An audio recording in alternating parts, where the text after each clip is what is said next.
back to Wine Out with Books with your girl Kay. As you can see by the title, we are reviewing Hood Feminism. Shout out to Miss Ashley J 2004 for suggesting this book. I appreciate it.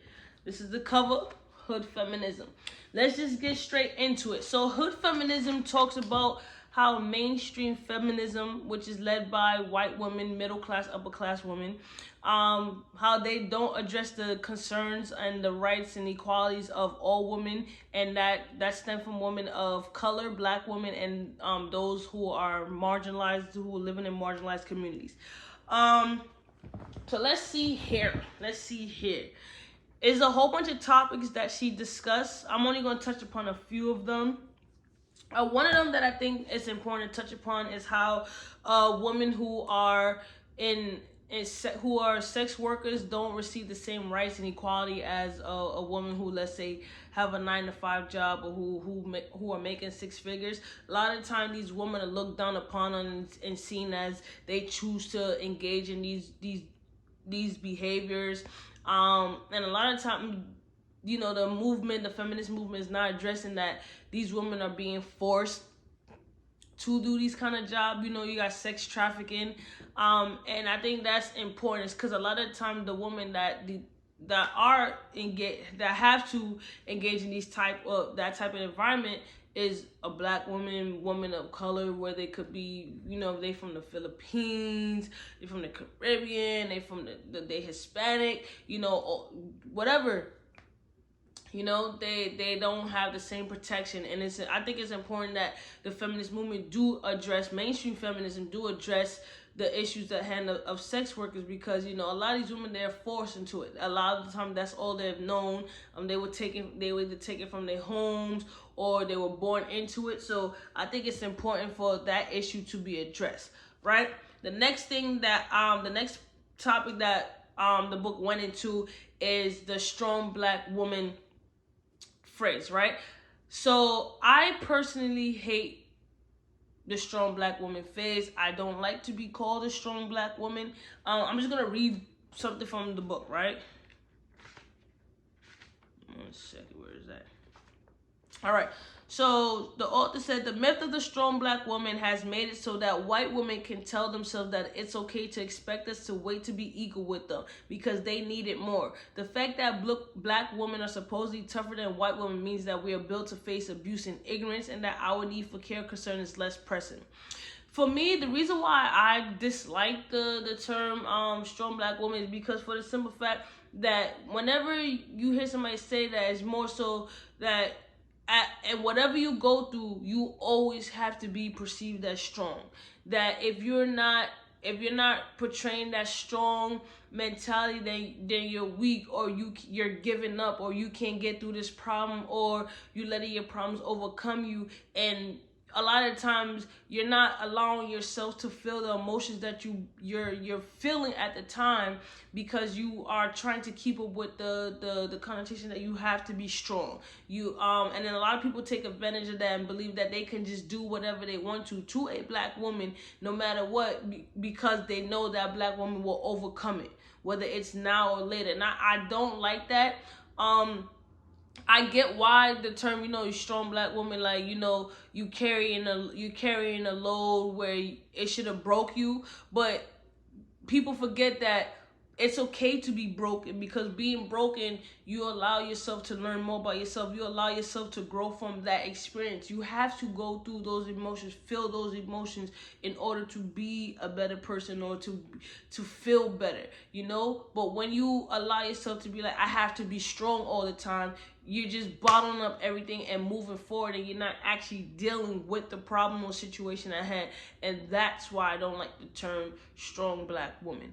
People may disagree with me. That's okay, but I feel like with that title, with that term, whatever you want to call it, it holds so much weight. And us as women, I felt it myself, you become overwhelmed. And when you become overwhelmed, if you don't have a strong outlet or a support system, you don't know how to communicate what you're feeling, or you don't know how to deal with what you're feeling. And that could lead to suicide, that could lead to depression, that could manifest into mental health So you gotta just be, I feel like a lot of the times you gotta be mindful. Like, yes, it's deemed to be a good thing, but is it really good? That's just my opinion. All right, so next we're gonna get into how. All right, so the book touches upon intimate partner violence, right? Intimate partner violence is what it sounds like. You have two couples, whether that's heterosexual, homosexual couple, and a partner is abusing them, right? So it goes into talk about how, you know, when a woman of color goes to seek help to get out of their situation, that, you know, the authorities are not hearing their cries on the first attempt.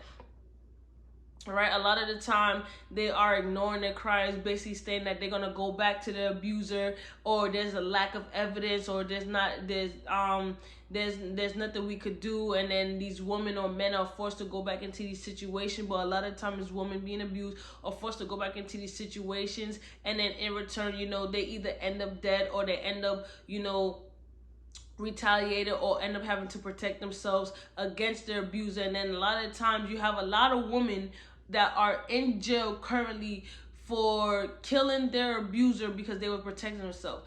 There's no protection, especially women of color. There's no protection for women of color against intimate partner violence.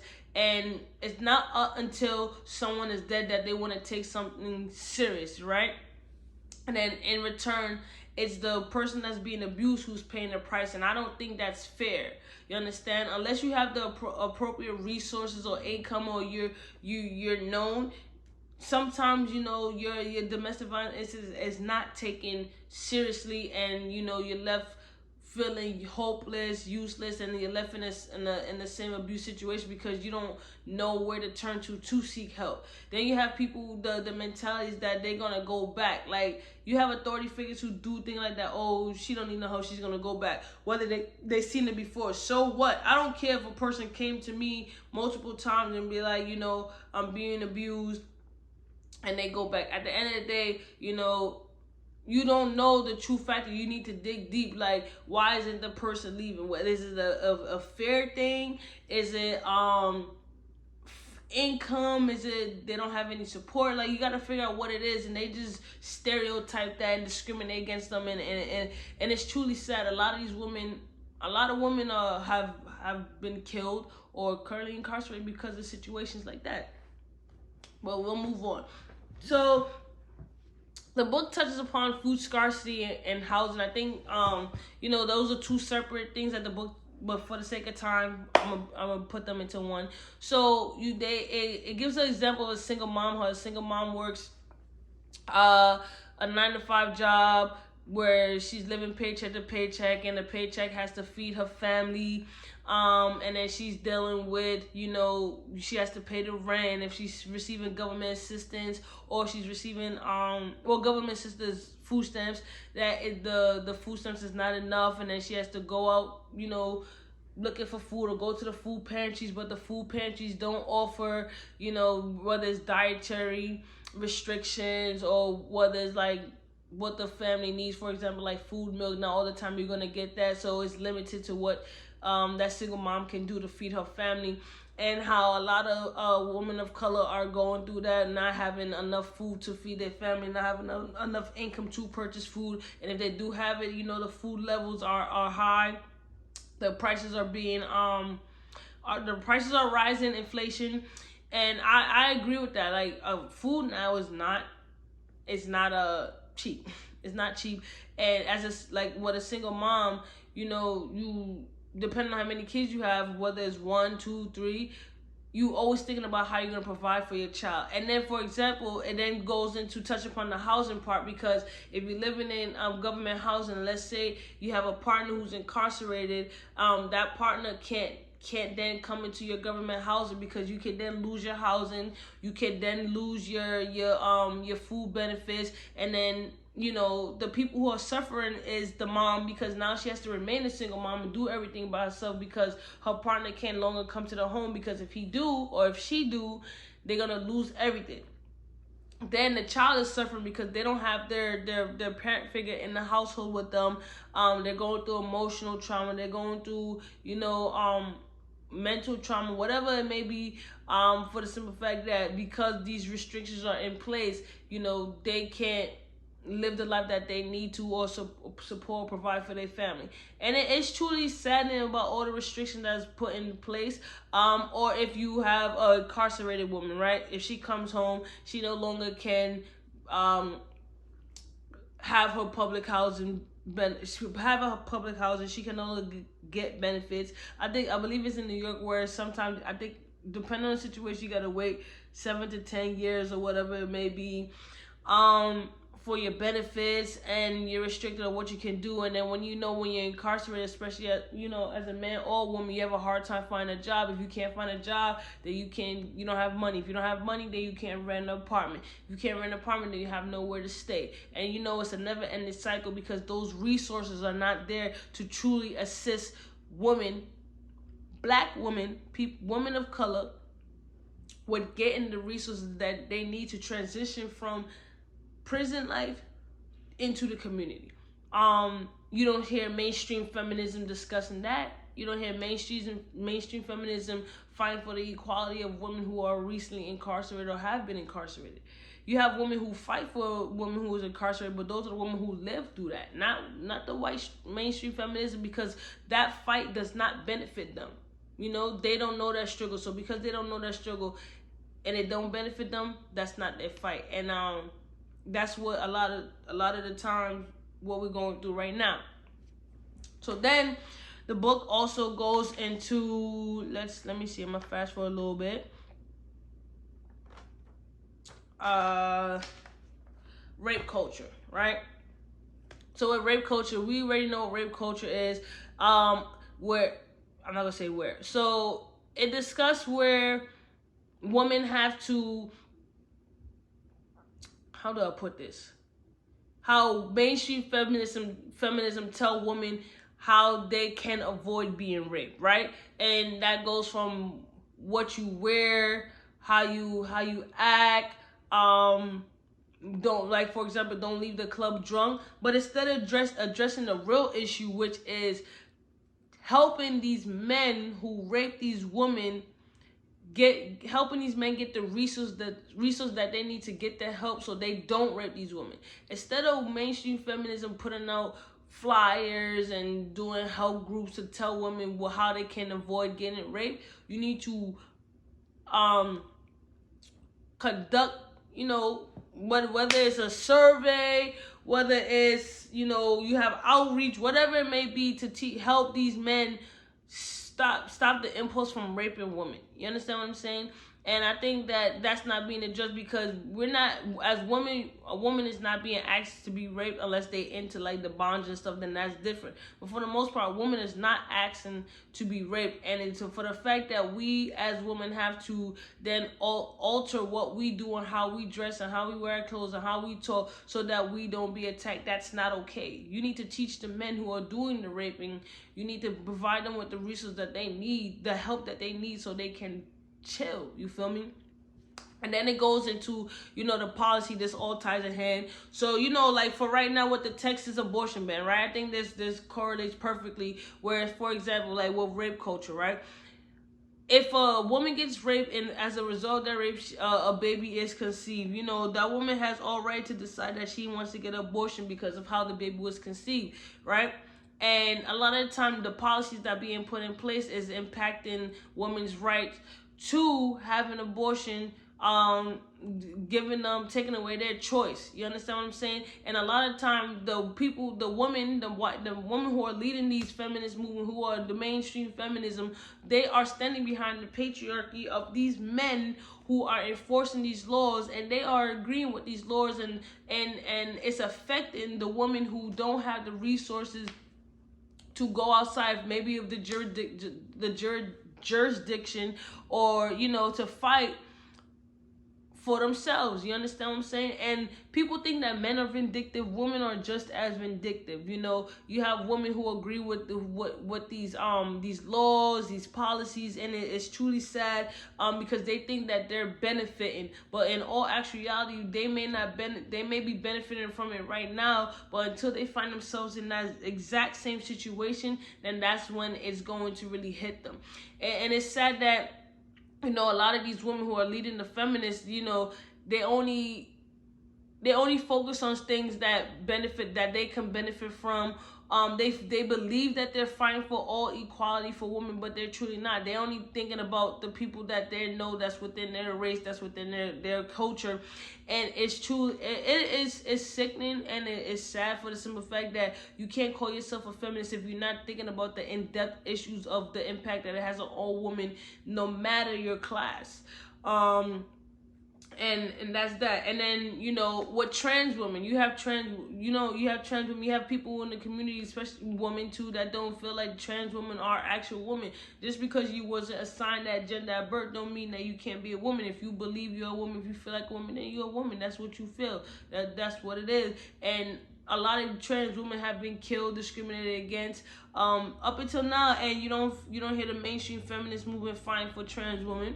You know, if it's not benefiting them, they're not speaking up. You have the work of the LGBTQ community fighting for the rights of trans women, but they can't do it alone. You get what I'm saying? And I have yet to hear that mainstream feminism addressing the issues of trans women, and because it don't benefit them, right? Then their book also talked about how the mainstream feminists don't assist black women or women of color, for the most part, because it doesn't benefit them. You get what I'm saying? Or it's not their fight. They don't see it as their fight. But you can't call yourself a feminist if you are not fighting for a woman that's another race from you. How are you a feminist? You understand? And it's true. You see it now. It's not my fight. I'm not doing that. I'm not stepping in. They got it. And I think it's bullshit. And I think that the leaders of the feminist movement need to revamp their mentality, need to really sit down and think about the privilege that they have. They need to think about their actions and the movement that they're trying to portray and the people that they're actually trying to help. Because be real with yourself. You can't say you're a feminist and say that, this is impacting black women, but you know it's not our fight. You know, they got people who can fight for them. You can't do that. And if you do that, you need to step down. And I think it's important for those women who are leading the movement to really think about how the movement is impacting people, if it is making an impact. Because for the most part, you have women fighting for equal pay, but that's for like, I want equal pay as a man who's making 6 figures. I want a CEO position. How the hell is that going to benefit somebody who don't have, who hasn't pursued higher education, or who has a disability, or who's living in poverty, or who didn't have the opportunity to have a trust fund growing up, or grow up with money? That doesn't benefit though. That situation, that CEO fighting for a CEO position, doesn't benefit anyone who's living in poverty, or who's deemed as lower class, middle class even. All right, so what else did the book talk about? Let's go from here. The book talked about how marginalized people need to follow a certain type of standards or norm in order to be respected in mainstream culture. It's all about respectability, especially with mainstream feminists. If you're not deemed as a respectable woman, then you don't deserve the respect of the movement. Then you can't help the movement. You mostly will hinder the movement. And I feel like that's how they think about a lot of marginalized communities. And you know, they think about the cost-benefit analysis, but I think that's bullshit. Like, if you're gonna stand up for the rights of all women, then you forget the cost-benefit analysis. You need to stand up, for the rights of women. And I feel like, sorry guys, I'm talking too much. I'll be right back. My bad, guys. I was having a cough fit. But anyways, so the book also discussed how, white women portray rape culture, right? And they do this by wearing costumes that reflect rape culture. So, for example, in the indigenous women, right? They wear the costume talking about, oh, it's just a costume. It don't mean anything.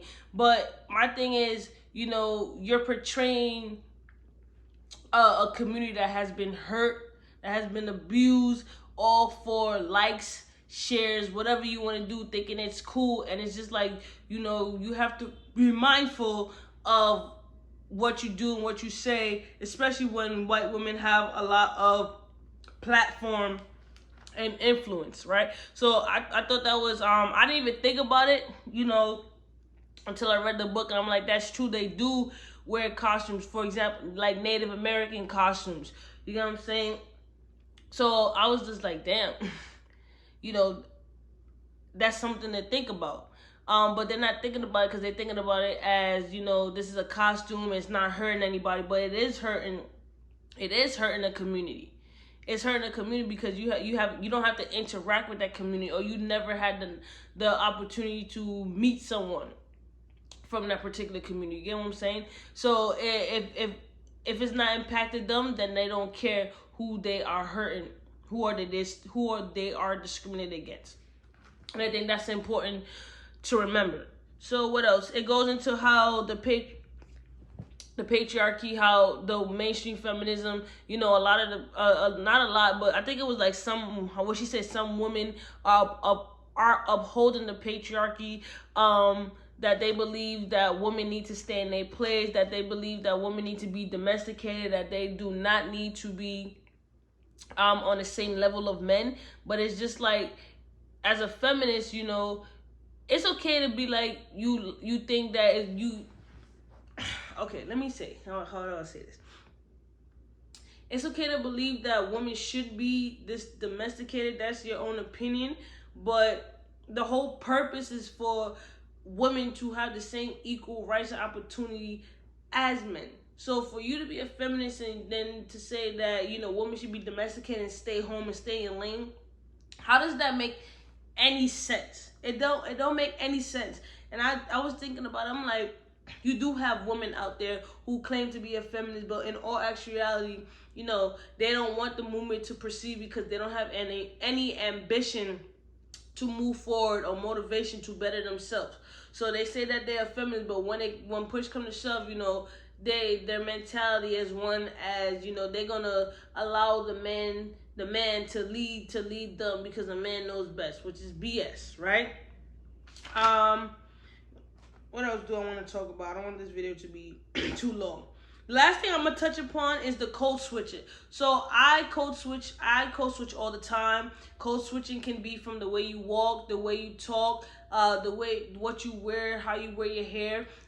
Especially in these professional environments, is like, as a black woman, you have to be mindful of what you say, how you say it, your facial expression, because anything that you do or say that's deemed, that the person doesn't understand could make them feel uncomfortable or make them feel attacked.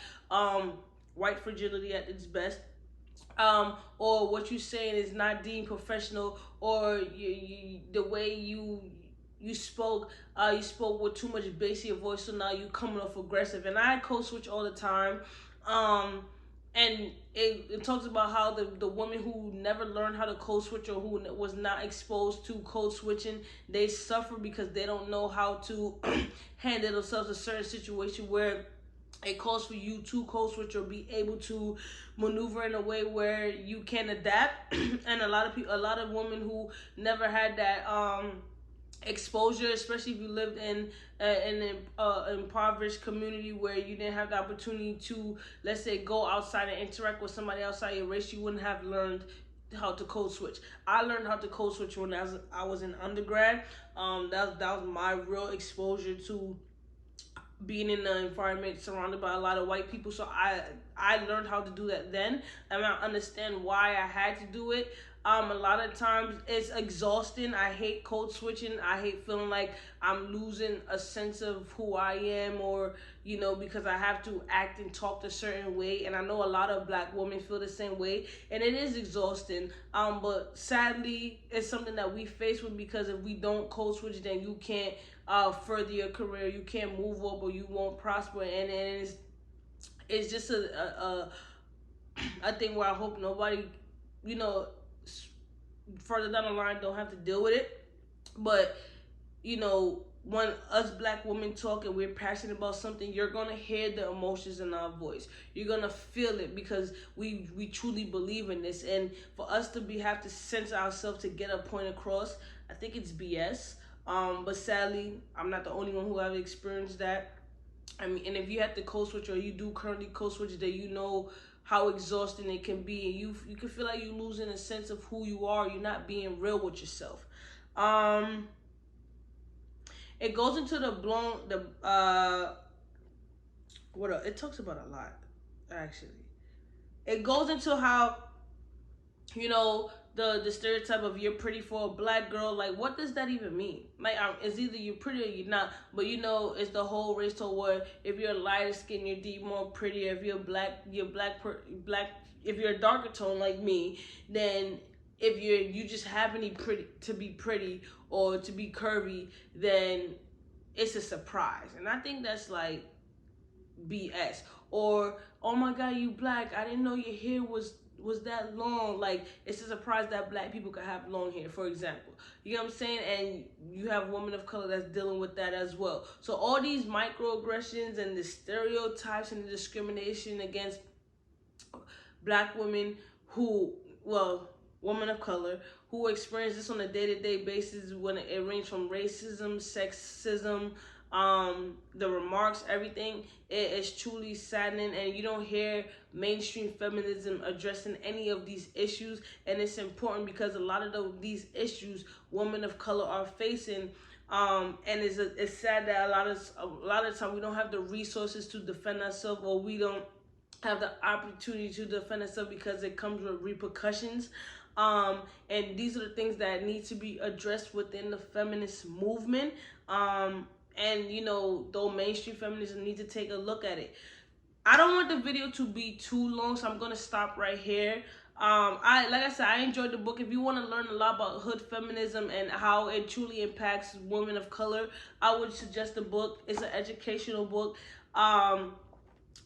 It could be a slow read for the most part, but I enjoyed the book. Mash Ashley J, thank you for suggesting it. If you want me to do a part 2 to really get into depth, because as you can see, I got mad notes here. Mostly the notes is for myself, for my recollection. But I would suggest the book, and I appreciate you guys. The next book review is going to be Ace of Spades. I'm excited to talk about that book, but until next time, guys, your girl is out.